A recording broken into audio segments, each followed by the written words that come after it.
7वां बाब। टिड्डियों की रोया। खुदावंद खुदा ने मुझे रोया दिखाई, और क्या देखता हूँ कि उसने ज़रात की आखिरी रोइदगी की इब्तदा में टिड्डियां पैदा की, और देखो ये शाही कटाई के बाद आखिरी रोइदगी थी। और जब वो जमीन की घास को बिल्कुल खा चुकी तो मैंने अर्ज की कि ऐ खुदावंद खुदा, मेहरबानी से मुआफ फरमा।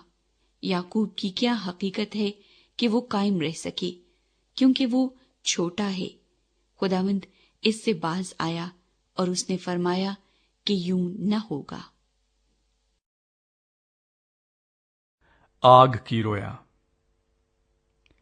फिर खुदावंद खुदा ने मुझे रोया दिखाई, और क्या देखता हूं कि खुदावंद खुदा ने आग को बुलाया कि मुकाबला करे, और वो बहरे अमीक को निगल गई और नजदीक था कि जमीन को खा जाए। तब मैंने अर्ज की कि आए खुदावंद खुदा, मेहरबानी से बाज आ। याकूब की क्या हकीकत है कि वो कायम रह सके, क्योंकि वो छोटा है। खुदावंद इससे बाज आया, और खुदावंद खुदा ने फरमाया कि यूं भी ना होगा। साहूल की रोया। फिर उसने मुझे रोया दिखाई, और क्या देखता हूं कि खुदावंद एक दीवार पर जो साहूल से बनाई गई थी खड़ा है, और साहूल उसके हाथ में है। और खुदावंद ने मुझे फरमाया कि ऐ आमोस, तू क्या देखता है? मैंने अर्ज की कि साहूल।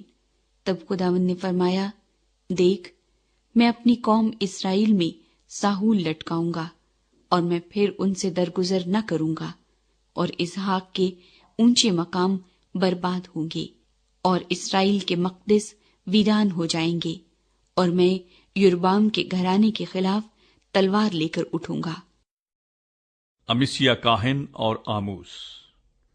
तब बैतेल के काहिन अमिस्या ने शाह इस्राएल यरबाम को कहला भेजा कि आमूस ने तेरे खिलाफ बनी इस्राएल में फितना बर्पा किया है, और मुल्क में उसकी बातों की बर्दाश्त नहीं, क्योंकि आमूस यूं कहता है कि यरबाम तलवार से मारा जाएगा, और इस्राएल यकीनन अपने वतन से असीर होकर जाएगा।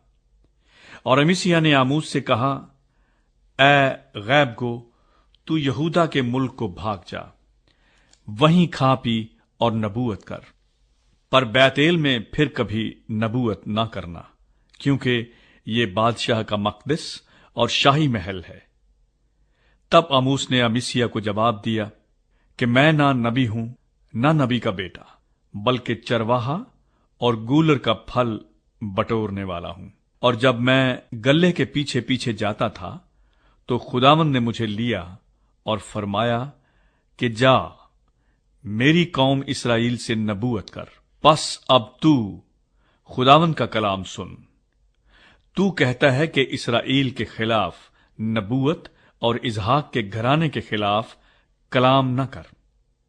इसलिए खुदावंद यूं फरमाता है कि तेरी बीवी शहर में कसबी बनेगी, और तेरे बेटे और तेरी बेटियां तलवार से मारे जाएंगे, और तेरी जमीन जरीब से तकसीम की जाएगी, और तू एक नापाक मुल्क में मरेगा, और इस्राएल यकीनन अपने वतन से असीर होकर जाएगा।